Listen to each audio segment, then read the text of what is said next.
સૌને મારા સત કેવલ સાહેબ પરમગુરુ પાઠશાલા સત કેવલ વિદ્યા મંદિર ગુજરાતી માધ્યમ સંકુલ સારસા. હું કાજલ હિંગુ આપ સૌ વિદ્યાર્થીઓનું ઓનલાઈન શિક્ષણ કાર્ય પદ્ધતિમાં સ્વાગત કરું છું.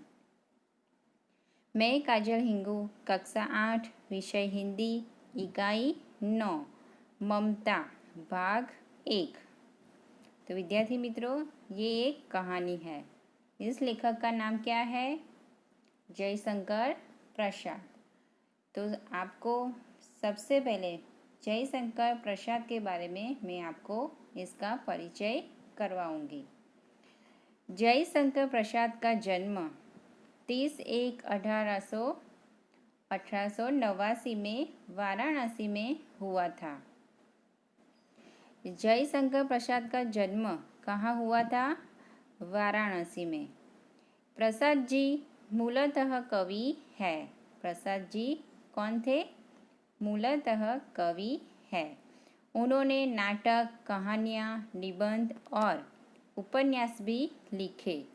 उनकी रचनाओं में मुख्य रूप से भारत की ऐतिहासिक संस्कृति की झलक मिलती है. उनके प्रमुख नाटक है चंद्रगुप्त, स्कंदगुप्त, ध्रुव स्वामिनी, कामायनी. उनका सुप्रसिद्ध महाकाव्य है.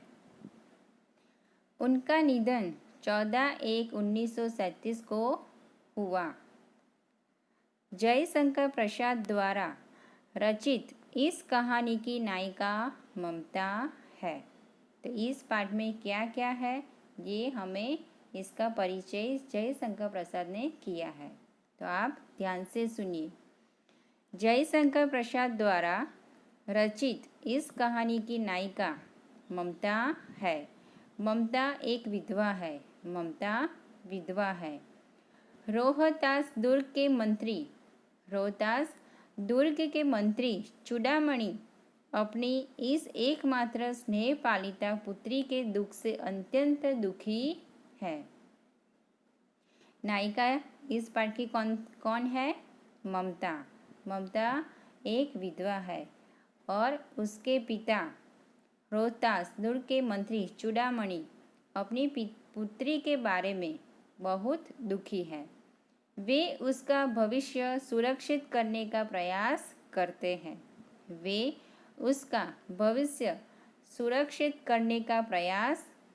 हैं. किंतु पिता द्वारा भिजवाए स्वर्ण उपहारों को ममता लौटा देती है. डोलियों में छिपकर बैठे पठान सैनिकों ने अगले ही दिन दुर्ग पर अधिकार कर लिया. चूड़ामणि वहीं मारे गए और ममता के पिता वहीं मारे गए. किंतु ममता वहां से सुरक्षित काशी के उत्तर में स्थित एक विहार में जा पहुंची और वहीं रहने लगी और वो अकेली वहाँ रहने लगी. लंबा समय बीत गया. अपनी झोपड़ी में बैठी ममता दीप के आलोक में पाठ कर रही थी. एक दिन ममता झोपड़ी में बैठकर दीप के आलोक में यानी दिया जलाकर पाठ कर रही थी कि एक भीषण और हताश आकृति ने आश्रय मांगा. संकोचपूर्वक ममता ने अतिथि धर्म का पालन करते हुए उस पथिक को आश्रय दे दिया. वह पथिक कोई और नहीं, कौन था? हुमायूं था, जिसने सुबह होने पर अपने एक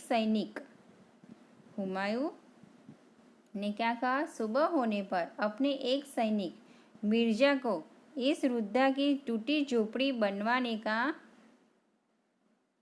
आदेश दिया. क्या दिया आदेश?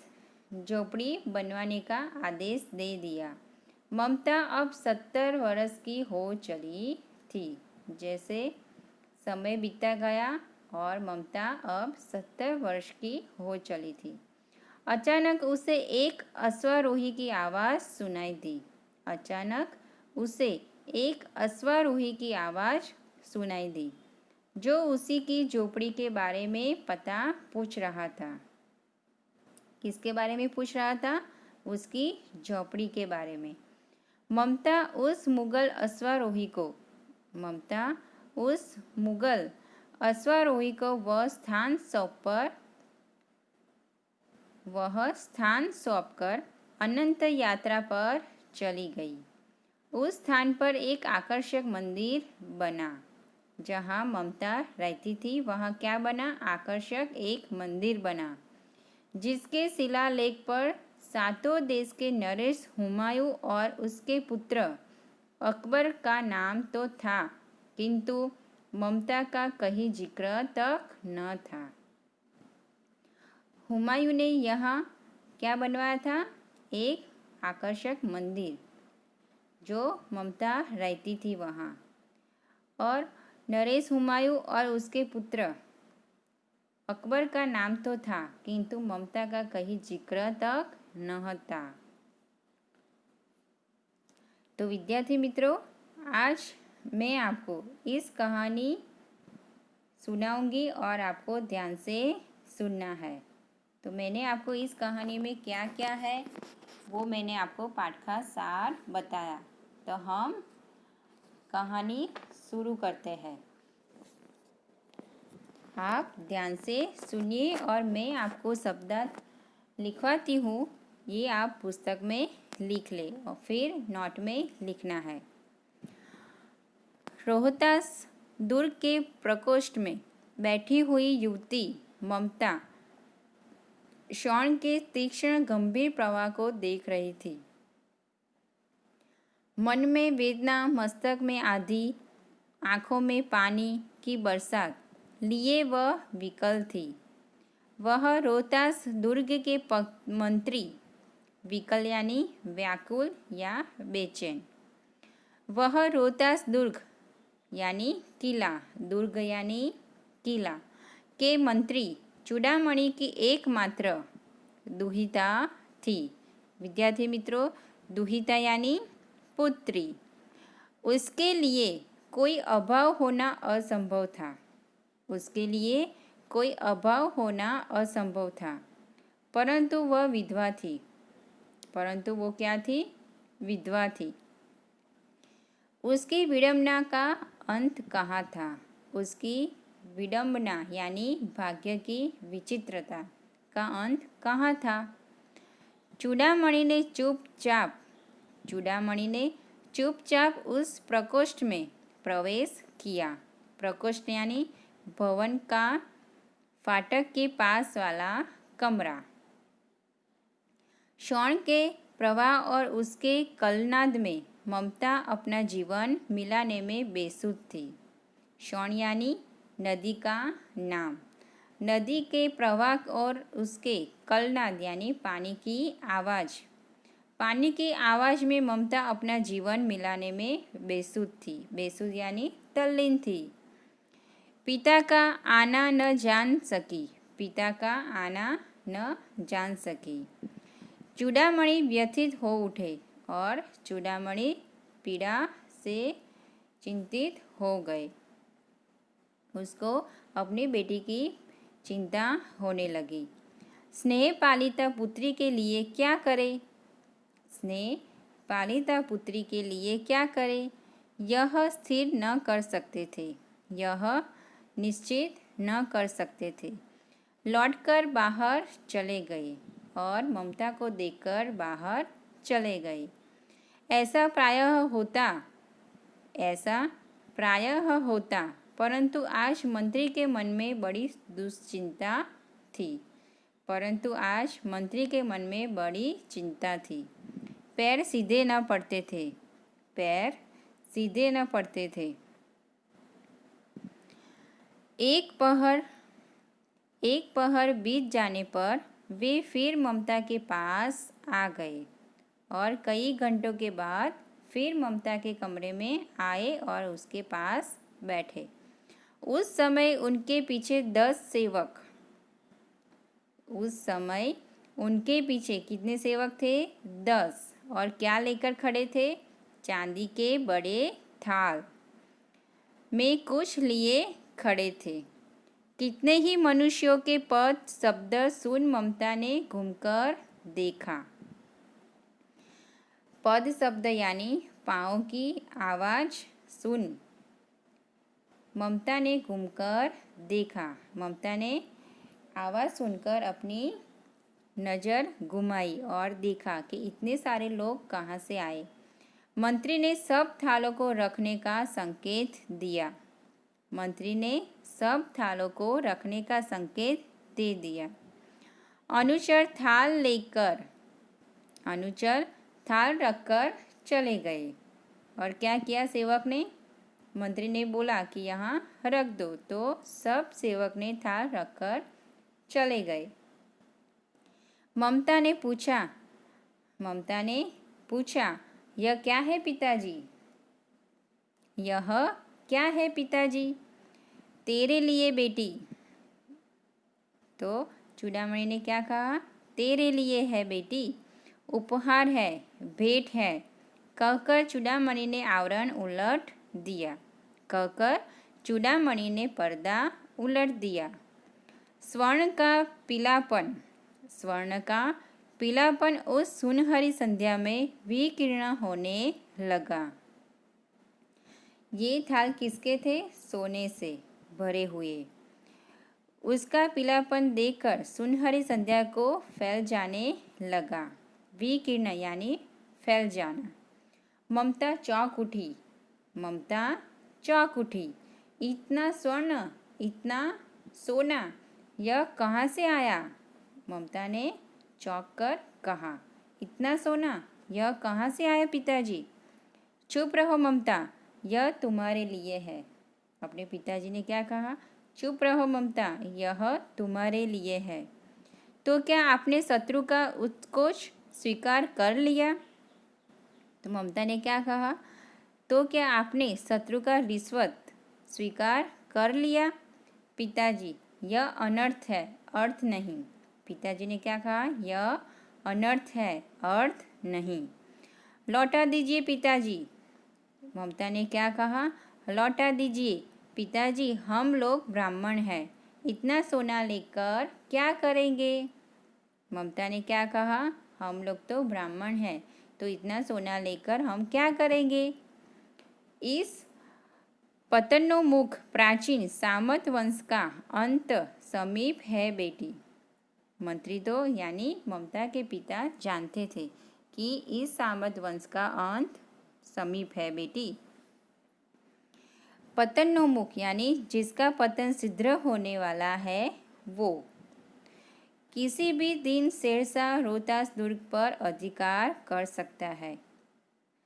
किसी भी दिन शेरशाह रोहतास दुर्ग पर यानी किला पर अधिकार कर सकता है। उस दिन मंत्रित्व न रहेगा और उस पर यानी उस दिन जब किला पर आक्रमण होगा तब दिन मंत्रित्व यानी मंत्री पद न रहेगा। तब के लिए है बेटी। जब कुछ नहीं रहेगा तो ये सोना हमारे काम आएगा। हे भगवान, विपद के लिए इतना आयोजन? किसने कहा? ममता ने। आयोजन यानी पूर्व व्यवस्था। परमपिता की इच्छा के विरुद्ध इतना साहस। परमपिता की इच्छा के विरुद्ध इतना साहस। पिताजी, क्या भीख न मिलेगी? ममता ने क्या कहा? पिताजी, क्या भीख न मिलेगी? क्या कोई हमें 2 मुट्ठी अन्न न देगा? यह असंभव है। तो ममता ने क्या कहा? हमें खाने के लिए भीख न मिलेगी तो ये सोना हमारे काम आएगा। फिर फेंक दीजिए पिताजी, मैं काँप रही हूँ। इसकी चमक आँखों को अंधा बना रही है और इसकी चमक आँखों को अंधा बना रही है। मूर्ख है कहकर चूड़ामणि चले गए। मूर्ख है, ये किसको कहते हैं? ममता को। और इसके पिताजी चले गए। दूसरे दिन जब डोलियों का तांता आ रहा था, तब मंत्री चूड़ामणि का हृदय धक धक करने लगा। दूसरे दिन जब डोलियों का तांता आ रहा था, तब मंत्री चूड़ामणि का हृदय धक धक करने लगा। वे अपने को रोक न सके। उन्होंने जाकर रोहतास दुर्ग के तोरण पर डोलियों का आवरण खुलवाना चाहा। पठानों ने कहा, यह महिलाओं का अपमान करना है। पठानों ने क्या कहा? यह महिलाओं का अपमान करना है।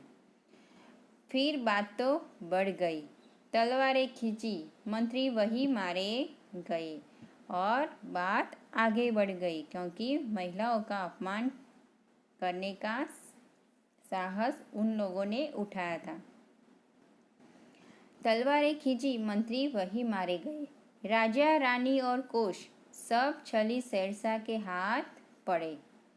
निकल गई ममता, और वहाँ से ममता निकल गई।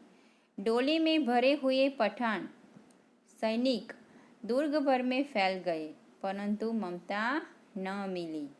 और डोली में भरे हुए पठान सभी सैनिक ने ममता को ढूंढा, लेकिन ममता नहीं मिली। काशी के उत्तर में स्थित धर्मचक्र विहार मौर्य और गुप्त सम्राटों की कीर्ति का खंडहर था। काशी में क्या था? उत्तर में स्थित था धर्मचक्र विहार, मौर्य और गुप्त सम्राटों की कीर्ति का खंडहर था। खंडित शिखरों वाले भवन, तूर्ण गुल्मों से ढके हुए, प्राचीन और ईंटों के ढेर में बिखरी हुई भारतीय शिल्प की विभूति ग्रीष्म की चंद्रिका में स्वयं को शीतल कर रही थी। तूर्ण गुल्मों यानी घास और लताएं या झाड़ी, विभूति यानी समृद्धि ग्रीष्म की चंद्रिका में स्वयं को शीतल कर रही थी। जहाँ गौतम का उपदेश ग्रहण करने के लिए पंचवर्गीय भिक्षु पहले मिले थे। जिस खंडहर में ममता आई थी, वहाँ गौतम का उपदेश ग्रहण करने के लिए पंचवर्गीय भिक्षु पहले मिले थे। उसी स्तूप के भग्नावशेष की मलिन छाया में एक झोपड़ी के दीपालोक में एक स्त्री पाठ कर रही थी। जहाँ गौतम का उपदेश ग्रहण करने के लिए पंचवर्गीय भिक्षु पहले मिले थे, उसी स्तूप के भग्नावशेष की मलिन छाया में एक झोपड़ी के दीपालोक में एक स्त्री पाठ कर रही थी। वो कौन थी विद्यार्थी मित्रों? ओके, ममता। अनन्या स्वीवन्तयन्तो मां ये जनाः पर्युपासते। अनन्या स्वीवन्तयन्तो मां ये जनाः पर्युपासते। जो लोग अनन्य भाव से मेरा चिंतन करते हैं, उन भक्तों के योग क्षेम को मैं बहुत वहन करता हूँ। पाठ रुक गया। एक भीषण और हताश आकृति दीपक के मंद प्रकाश में सामने खड़ी थी। हताश यानी निराशा, मंद यानी धीमू, એટલે दीपक का प्रकाश मंद था यानी धीमा था और सामने खड़ी थी। स्त्री उठी, उसने कपाट बंद करना चाहा, परंतु उस व्यक्ति ने कहा, माता मुझे आश्रय चाहिए। माता मुझे आश्रय चाहिए। आश्रय यानी आसरा चाहिए। तुम कौन हो? स्त्री ने पूछा, यानी ममता ने पूछा। तुम कौन हो? मैं मुगल हूँ। मैं मुगल हूँ। चौसा युद्ध में शेरशाह से विपन्न होकर रक्षा चाहता हूँ। विपन्न यानी संकटग्रस्त। इस रात अब आगे चलने में असमर्थ हूँ। इस रात अब मैं आगे चलने में असमर्थ हूँ, यानी मैं थक गया हूँ और आगे चल सकता नहीं हूँ। क्या शेरशाह से? क्या शेरशाह से? स्त्री ने अपने होठ काट लिए। हाँ माता। परंतु तुम भी वैसे ही क्रूर हो। परंतु तुम भी वैसे क्रूर हो। क्रूर यानी निर्दयी। वही भीषण रक्त की प्यास, वही निष्ठुर प्रतिबिंब तुम्हारे मुख पर भी है सैनिक। ममता ने क्या कहा? परंतु तुम भी वैसे ही क्रूर हो, यानी निर्दयी हो। वही भीषण रक्त की प्यास, वही निष्ठुर प्रतिबिंब तुम्हारे मुख पर भी है। सैनिक, मेरी कुटी में स्थान नहीं। जाओ कहीं दूसरा आश्रय खोज लो। गला सूख रहा है। गला सूख रहा है। साथी छूट गए हैं। अश्व गिर गए हैं। इतना थका हूँ, इतना कहते कहते वह व्यक्ति धम से बैठ गया। उसके सामने पूरा ब्रह्मांड घूमने लगा, यानी सृष्टि घूमने लगी। स्त्री ने सोचा, यह विपत्ति कहाँ से आई? स्त्री ने क्या सोचा? यह विपत्ति कहाँ से आई?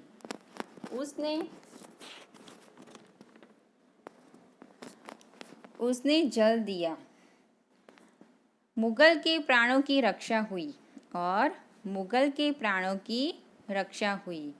वह सोचने लगी कि ये सब दया के पात्र नहीं है। यह ममता क्या सोचने लगी कि ये सब दया के पात्र नहीं है, जिसे मेरे पिता का वध करने वाला आतताई है। मेरे पिता का वध यानी हत्या करने वाले अत्याचारी है। जो आसरा मांगने वाला आया था वो कौन था? ममता के पिता के अत्याचारी। द्रोणा से उसका मन विरक्त हो गया। गुस्से से उनका मन खिन्न यानी दुखी हो गया। स्वस्थ होकर मुगल ने कहा, माता तो फिर मैं यहाँ से चला जाऊँ। माता तो फिर मैं यहाँ से चला जाऊँ। स्त्री विचार कर रही थी। मैं ब्राह्मणी हूँ। मुझे तो अपना धर्म अतिथि देव के सत्कार का पालन करना चाहिए। परंतु यहाँ नहीं, ये सब दया के पात्र नहीं। परंतु यह दया तो नहीं, कर्तव्य करना है। परंतु यह दया तो नहीं, लेकिन मेरा कर्तव्य है कि अतिथि को बुलाना चाहिए और रखना चाहिए। तब मुगल अपनी तलवार टेक कर उठ